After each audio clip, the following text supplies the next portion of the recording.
여러분은 상상해 보신 적 있으신가요? 나이가 들어 몸이 쇠약해지고 더 이상 혼자 걷기도 힘겨워질 때 자식들이 나를 어떻게 대할지 말입니다. 그들이 두 팔 벌려 나를 집으로 모셔갈까요? 아니면 은근슬쩍 나를 멀리 밀어낼까요? 젊은 날부터 흰머리가 날 때까지 평생을 바쳐 키웠건만 돌아오는 것이 감사일지 아니면 차가운 계산일지 생각해 보셨나요? 몇 끼 식사를 혼자 차려 먹고 계단을 오를 땐 벽을 짚어야 하고 눈은 침침하고 다리는 후들거립니다. 텅 빈 집안에는 밥 먹는 내 곁을 지키는 낡은 사진 한 장뿐이죠. 우리는 자식들이 부모의 희생을 기억해 줄 거라 믿지만 결국 돌아오는 건 어머니, 모시기가 좀 불편해요라는 말 한마디일지도 모릅니다. 도대체 언제부터 우리의 노년이 서로 떠넘기기 바쁜 귀찮은 짐이 되어버린 걸까요? 언제부터 가족의 정치인, 이 이익을 재는 저울이 되어버린 걸까요? 오늘 들려드릴 이야기는 73세 되신 어느 어머니의 사연입니다. 어머니는 울지도 소란을 피우지도 않으셨습니다. 그저 온 가족의 운명을 뒤흔들고 당신의 노년을 완전히 뒤바꿀 조용하지만 단호한 결단을 내리셨죠. 자식들을 후회로 땅을 치게 만든 그 어머니의 이야기 지금 시작합니다. 나는 올해 73, 혼자 된 지 오래된 늙은이입니다. 나이가 드니 지난 날을 되돌아보게 됩니다. 가장 행복했던 시절은 이미 다 지나갔다는 걸 이제야 알겠더군요. 저와 남편은 우체국에서 근무할 때 처음 만났습니다. 그이는 창고 업무를, 저는 우편물 분류실에서 일했죠. 그때가 1970년대 초반이었으니 서울이 지금처럼 화려하지는 않았지만 삶에는 투박하고 따뜻한 온기가 흐르던 시절이었습니다. 결혼 후 우리는 직장인 공무원 임대 아파트에서 신혼 살림을 시작했습니다. 방 하나의 거실 겸 부엌이 전부인 좁고 무더운 집이었지만 우리 부부에게는 세상 무엇보다 따뜻한 보금자리였죠. 당시 남편 월급이 50만 원 남짓, 제 월급이 30만 원 정도였을까요? 넉넉지 않은 살림이었지만 허투루 돈 쓰는 법 없이 알뜰살뜰 모았습니다. 경제 성장이 한창이던 시절, 우리 부부의 월급도 조금씩 올랐습니다. 에어컨과 냉장고도 사고, 세탁기도 새 것으로 바꿨죠. 무엇보다 가장 뿌듯했던 건 20년 동안 꼬박 붓고 부어 대출금을 모두 갚고 장만한 우리 명의의 빌라 한 채였습니다. 서울 은평구 쪽에 있는 엘리베이터도 없는 3층짜리 낡은 빌라였지만 위치는 참 좋았습니다. 버스 정류장도 코앞이고 재래시장도 가까웠으니까요. 저는 평생 특별한 재주도 없었고 거창한 꿈을 쫓은 적도 없습니다. 제 유일한 자랑거리는 이 집 한 채와 금지오겹 키워낸 일남일녀, 두 아이뿐이었습니다. 부모라면 다들 아시겠지요. 자식 키우는데 얼마나 많은 공이 들어가는지. 아들이 대학에 들어갔을 때 학자금 대출이 있었지만 타지에서 고생하지 말라고 매달 생활비를 보태줬습니다. 딸이 시집 갈 때는 노후 자금을 털어 혼수 비용으로 3천만 원을 쥐어주었죠. 그때 통장 잔고가 바닥을 보였지만 저는 기뻤습니다. 명절이나 어버이날은 물론이고 손주들이 태어났을 때도 아이들 살림에 보탬이 되라고 쌈짓돈을 털어 몇백만 원씩 쥐어주곤 했으니까요. 남편은 참 가정적인 사람이었습니다. 젊어서부터 정년 퇴임할 때까지 쉼없이 일했고 은퇴 후에는 매달 150만 원 정도 나오는 공무원 연금으로 생활했습니다. 저는 국민연금에 약간의 저축을 보태 그럭저럭 살만했지요. 부자는 아니어도 밥 잘 먹고 잠 잘 자고 가끔 묻지마 관광버스를 타고 온천이나 바다를 보러 다니는 소박한 삶이었습니다. 사람은 늙으면 결국 배우자밖에 없다고 하죠. 남편만 곁에 있다면 저는 그걸로 좋겠습니다. 우리는 늙어서 거동이 힘해지면 서로 챙겨주자고 약속했고, 아이들도 틈만 나면 나중에 우리가 꼭 모실게요 라고 말하곤 했습니다. 하지만 평생 함께 늙어가자던 그 사람이 먼저 떠날 줄은 꿈에도 몰랐습니다. 3년 전 남편은 갑작스레 몸이 안 좋아 병원을 찾았고 췌장암 말기 판정을 받았습니다. 진단받고 1년도 채 되지 않아 세상을 떠났죠. 전국의 유명한 병원을 다 찾아다니며 남은 재산을 쏟아부어 치료에 매달렸지만 희망은 우리 편이 아니었습니다. 남편이 떠나던 날 병상 옆에 앉아있던 저는 영혼이 빠져나간 껍데기 같았습니다. 그날 이후 제 세상은 적막강산이 되었습니다. 밥을 지을 힘도 없고 TV는 그저 소음일 뿐 시간은 멈춘 듯 흘러가지 않았습니다. 그래도 살아야 했습니다. 자식들을 위해, 손주들을 위해, 그리고 나 자신을 위해서라도요. 그때까지만 해도 제게는 자식들이 있으니까 괜찮다고 생각했습니다. 남편이 떠난 첫 해에는 매일 울었습니다. 처음엔 이웃들이 시장도 같이 가주고 노인정도 데려가 주었지만 시간이 흐르니 그마저도 뜸해지더군요. 저 역시 예전처럼 정정하지 않았습니다. 그해 겨울 부엌에서 국을 끓이다 미끄러져 넘어졌는데 다행히 멍만 들었지만 그때부터 겁이 나기 시작했습니다. 거들 때는 바닥만 보게 되고 목욕할 때도 주저앉아 씻게 되더군요. 눈도 침침해져 TV 자막을 보려면 인상을 써야 했고 의사는 황반변성이라며 꼬박꼬박 안과에 다니라고 했습니다. 나 혼자 버틸 수 있다고 생각했는데 작년 여름 시장에 가다가 어지럼증으로 쓰러질 뻔한 일을 겪고 나니 덜컥 겁이 났습니다. 벽을 짚고 겨우 숨을 고르며 식은땀을 흘리던 그 순간 뼈저리게 깨달았습니다. 나 정말 늙었구나. 더 이상 객기 부리면 안 되겠구나. 집으로 돌아와 멍하니 거실에 앉아 있었습니다. 남편과 함께 꾸렸던 이 사랑스러운 집이 이제는 나 혼자 감당해야 할 거대한 감옥처럼 느껴졌습니다. 서러움에 눈시울이 붉어졌습니다. 내 노년이 이렇게 쓸쓸해선 안 되는 거잖아요. 어릴 적 제 품에 안겨 재롱을 떨던 아이들이 생각났습니다. 아빠와 화투치기를 좋아하던 아들, 내 무릎을 베고 옛날 이야기 듣기를 좋아하던 딸, 그 아이들에게 보상을 바란 적은 없었습니다. 그저 평안하게 잘 살기만을 바랐죠. 하지만 지금은 제가 그 아이들이 정말로 필요했습니다. 한참을 고민한 끝에 주말에 밥이나 먹자며 아들과 딸을 불렀습니다. 내 몸 상태와 앞으로의 거취에 대해 직접 얼굴 보고 의논하고 싶었거든요. 마지막 희망이 무너진 저녁 식사. 주말이 되어 아들은 차를 몰고 딸은 지하철을 타고 왔습니다. 저는 몸에 좋은 삼계탕을 푹 끓이고 아이들이 좋아하는 잡채와 반찬들을 준비했습니다. 손이 느려져 힘들었지만 정성을 다했습니다. 식사 도중 아이들을 바라보며 웃으며 입을 뗐습니다. 얘들아, 엄마가 이제 늙어서 몸이 예전 같지가 않다. 너희랑 상의할 게 있어. 수저를 내려놓는 아이들에게 제가 말을 이었습니다. 앞으로 너희 집에서 한 달씩 번갈아 가며 지내고 싶구나. 너희한테 병수발을 들게 하려는 게 아니야. 그냥 같이 밥 먹고 말벗이나 하면서 지내면 그걸로 족하다. 말을 하면서도 속으로는 불안했습니다. 예전처럼 엄마 품에 안기던 아이들이 아니란 걸 알기 때문이었죠. 잠시 침묵이 흐르더니 아들이 먼저 입을 열었습니다. 어머니, 저는 진짜 상황이 안 좋아요. 아시다시피 저도 야근 잦고 애들 학원비 대느라 정신없어요. 게다가 와이프가 요즘 스트레스를 많이 받아서 집안 분위기가 살얼음판이에요. 아들은 난처한 표정을 지으며 머리를 극적였습니다.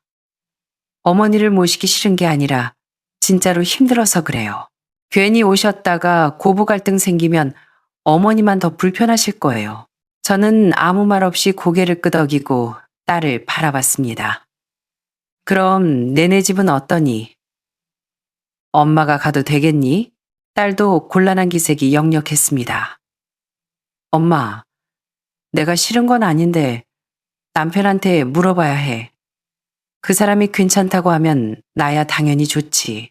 저는 그러라고 했고 딸은 베란다로 나가 사위와 통화를 했습니다. 1분쯤 지났을까요? 딸이 들어오며 말했습니다. 남편이 괜찮대요. 엄마 오시고 싶으면 언제든 오시래요. 저는 안도의 한숨을 내쉬었습니다. 역시 사위가 사람 도리를 아는구나 싶어 감동하려던 찰나 딸이 덧붙였습니다.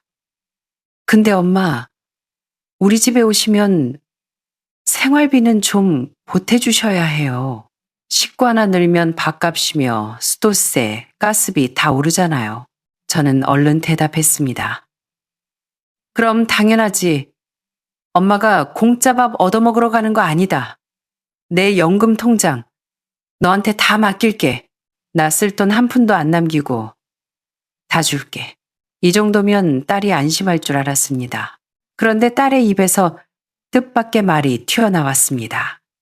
그럼 엄마, 지금 사는 이 집은요? 우리 집에 오래 계실 거면 이 집은 그냥 팔아서 그 돈을 저한테 맡기세요. 제가 굴려서 이자 쳐서 드릴게요. 가슴이 철렁 내려앉았습니다. 저를 걱정해서 하는 말이 아니라 제 재산을 노리는 말처럼 들렸으니까요. 제가 머뭇거리고 있는데 아들이 불쑥 끼어들었습니다. 뭐? 집을 팔아서 너한테 맡기라고? 그건 안 되지. 그 집은 나한테도 지분이 있어. 내가 장남인데 당연히 더 많이 가져가야지. 순식간에 밥상머리는 아수라장이 되었습니다. 제 집을 두고 네가 더 갔네, 내가 더 갔네 하며 핏대를 세우고 싸우는 꼴이라니. 목소리가 얼마나 큰지 창밖으로 다 들릴 정도였습니다. 그들의 대화를 듣고 있자니 제 마음속 촛불 하나가 후 하고 꺼지는 것 같았습니다. 평생을 바쳐 지켜온 내 가정, 내 집이 자식들 눈에는 그저 뜯어먹을 고깃 덩어리로 보이는구나. 눈물을 꾹 참았지만 몸이 부들부들 떨려왔습니다. 혈압이 오르는지 머리가 핑 돌고 손발이 차가워졌습니다. 저는 식탁을 짚고 겨우 일어서서 말했습니다. 다들 그만 가라. 나 좀 쉬고 싶구나. 아이들이 돌아간 뒤 저는 식탁에 멍하니 앉아 있었습니다. 거의 손도 대지 않아 식어버린 삼계탕 그릇들만 덩그러니 남아 있었죠. 집안은 냉장고 돌아가는 소리만 들릴 정도로 적막했습니다. 자식들이 핑계를 댈 거라 예상은 했지만 이렇게 노골적으로 저를 짐짝 취급하고 재산으로만 볼 줄은 몰랐습니다. 이 빌라가 어떤 집인가요? 우리 부부가 먹을 것 안 먹고 입을 것 안 입으며 피땀 흘려 마련한 집입니다. 이 집을 자식들은 엄마의 보금자리가 아니라 돈으로 보고 있었습니다. 아들이 했던 나는 장남이니까 더 많이 가져야지 라는 말이 비수처럼 꽂혔습니다. 저는 살면서 자식 차별한 적 없습니다. 딸이 첫애 낳았을 때 3개월 동안 산후조리 다 해주고 밤새 젖병 소독하고 밥 해주고 청소해줬습니다. 고맙다는 말 한마디 못 들었지만요. 아들이 이직하며 쉴 때도 몰래 생활비 찔러준 게 수천만 원입니다. 늘 조건 없이 주기만 했는데 이제는 아직 죽지도 않은 내 집을 놓고 싸움박질을 하다니요. 생각할수록 뼛속까지 시려왔습니다. 이건 내가 알던 내 새끼들이 아니다. 며칠 뒤 딸에게 전화가 왔습니다. 집 문제는 결정했냐고 묻더군요.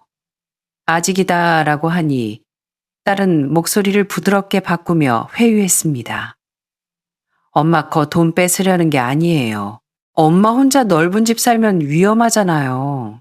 쓰러지면 누가 알아요? 집 팔고 우리 집 오시면 저도 안심되니까 그렇죠. 저는 생각 좀 해보마 하고 끊었습니다. 다음 날은 아들이 전화를 했습니다. 안부도 없이 대뜸 묻더군요. 어머니, 집 정리하실 거면 공평하게 나눠주셔야 해요. 여동생은 시집 가서 남의 식구 됐는데 왜 걔를 줍니까? 기가 막혔습니다. 시집 가면 남이라니. 내 배 아파 낳은 자식인데. 너희가 날 진짜 가족으로 생각한다면 살아있는 애미 재산 나눌 생각부터 하겠니? 라고 쏘아붙였더니 아들은 짜증을 냈습니다. 나중에 오해 생길까봐 미리 확실히 해두려는 거죠. 전화를 끊고 한참을 멍하니 앉아 있었습니다. 그리고 깨달았습니다. 아이들은 나를 모시기 싫은 게 아니라 공짜로 모시기 싫은 거였습니다. 내 손에 돈이 들려 있으면 효자 노릇 경쟁을 하겠지만 빈털터리가 되면 나는 그저 귀찮은 혹덩어리가 될 게 뻔했습니다. 내 인생의 마지막 승부수. 그날로 저는 결심했습니다. 더 이상 이 이기적인 자식들에게 기대지 않겠다. 내 남은 인생은 내가 구한다. 중요한 서류와 도장, 통장을 작은 가방에 챙겨 넣고 인터넷으로 집 시세를 알아봤습니다. 오래된 빌라지만 지하철역과 가깝고 학군이 좋아 시세가 9억 원 정도 하더군요. 금매로 내놓으면 8억 원 정도에 바로 팔린다고 했습니다. 제 생각보다 큰 돈이었습니다. 제 평생의 가장 큰 자산이었죠. 저는 뒤도 안 돌아보고 집을 부동산에 내놨습니다. 위치가 좋아 3주 만에 매수자가 나타났고 저는 8억 원에 집을 넘겼습니다. 계약을 마치고 텅 빈 집으로 돌아와 낡은 장롱과 남편 사진을 보며 만감이 교차했습니다. 하지만 이건 살기 위해 어쩔 수 없는 선택이었습니다. 옷 몇 벌과 사진을 가방에 챙겨 넣고 지방에 사는 여동생에게 전화를 걸었습니다. 예. 나 고향 내려가서 좀 지내고 싶은데 네 집에 남는 방 있니? 여동생은 깜짝 놀라며 반색했습니다. 언니, 언제 내려오게? 우리 아들 보고 역으로 마중 나가라고 할게. 눈물이 핑 돌았습니다. 내 돈을 탐내지 않고 그저 언니, 언제 와? 라고 물어봐주는 유일한 사람. 며칠 뒤 저는 KTX를 타고 남쪽으로 향했습니다.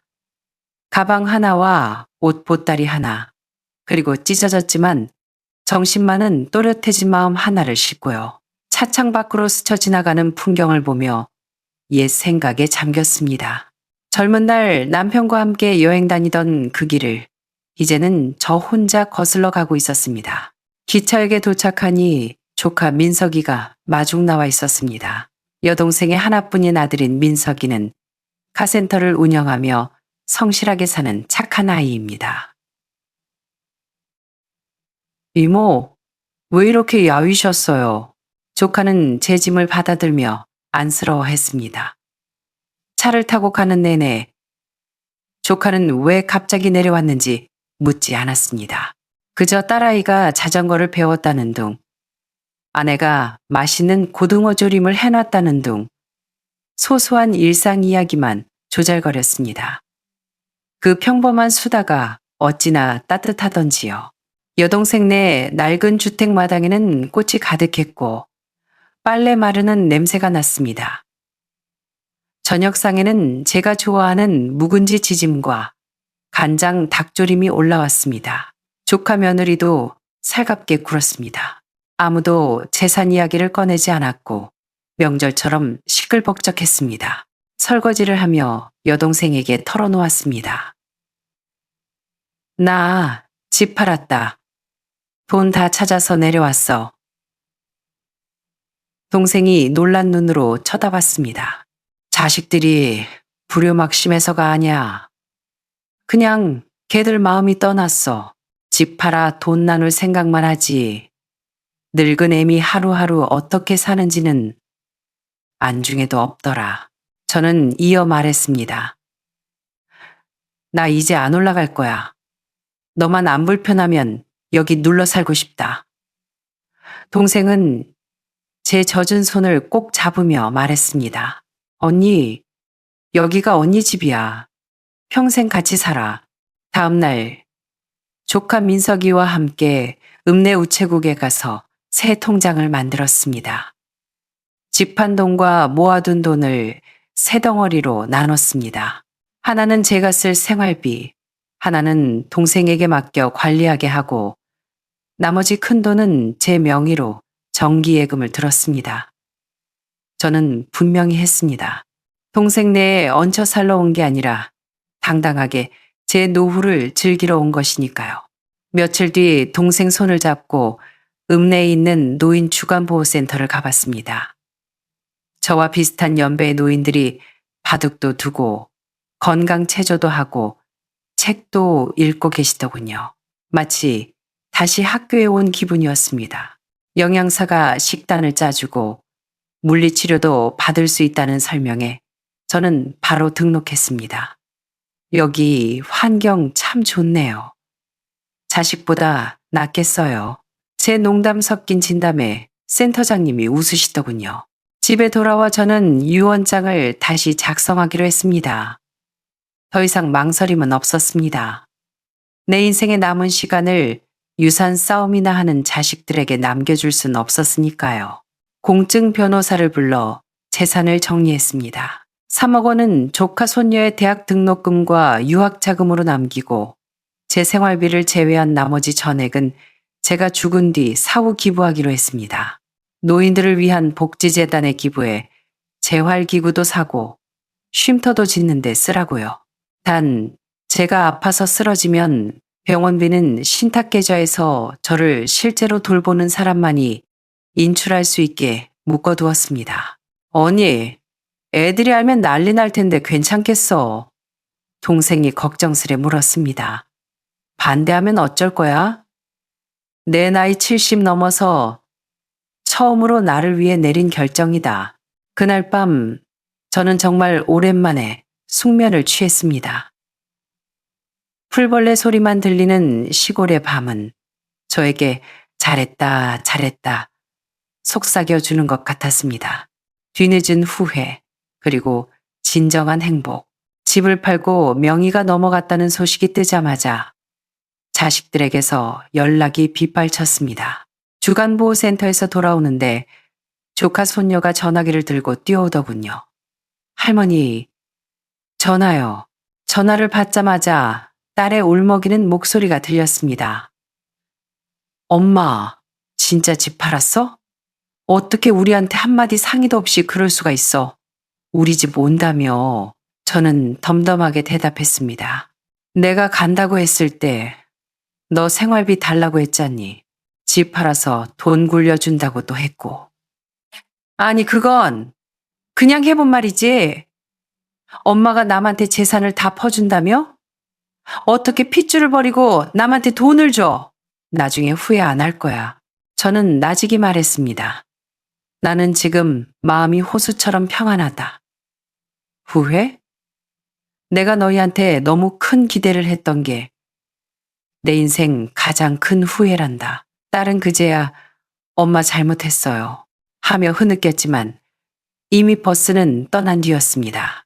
다음 날 아들에게도 전화가 왔습니다. 전과는 달리 비굴할 정도로 공손한 목소리였습니다.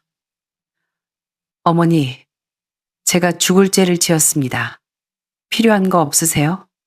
제가 다 사서 보내드릴게요. 저는 웃음이 나왔지만 참았습니다. 필요 없다. 여긴 매일 따뜻한 밥 차려주는 사람도 있고 말벗도 있어.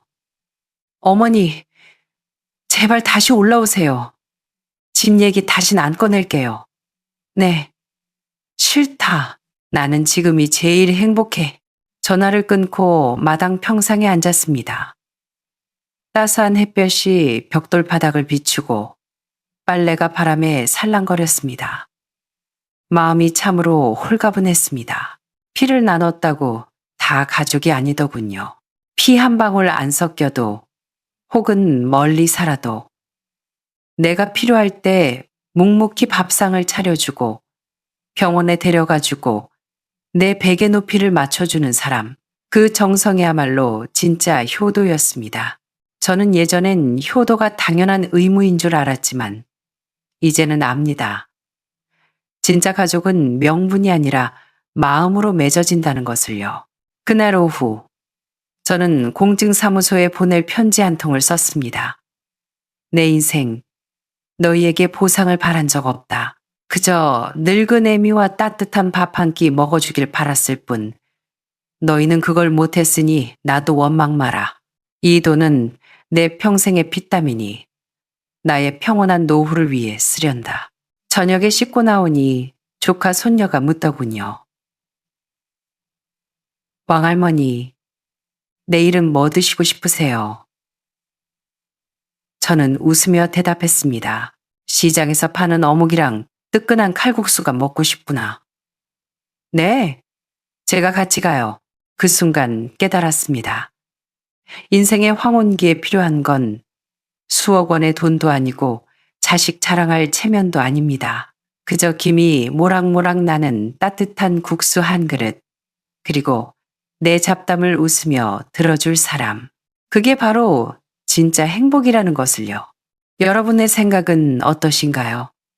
평생을 자식 위해 헌신했지만 결국 짐 취급을 받았던 73세 어머니의 선택. 집을 팔아 자식들과의 금전적 관계를 끊고 진정으로 자신을 위하는 곳으로 떠난 이 결정을 어떻게 보시나요? 너무 매정하다고 생각하시나요? 아니면 현명한 선택이라고 보시나요? 어쩌면 여러분 중 누군가는 부모님을 묵묵히 모시는 효자일 수도 있고 현실의 무게 때문에 부모님과 갈등을 빚는 분도 계실 겁니다. 여러분의 솔직한 생각을 댓글로 남겨주세요. 노후에 우리가 진짜 의지해야 할 것은 무엇일까요? 오늘 이야기가 마음에 와닿으셨다면 구독과 좋아요, 그리고 소중한 분들께 공유 부탁드립니다. 여러분의 공감이 더 좋은 이야기를 만드는 힘이 됩니다. 감사합니다.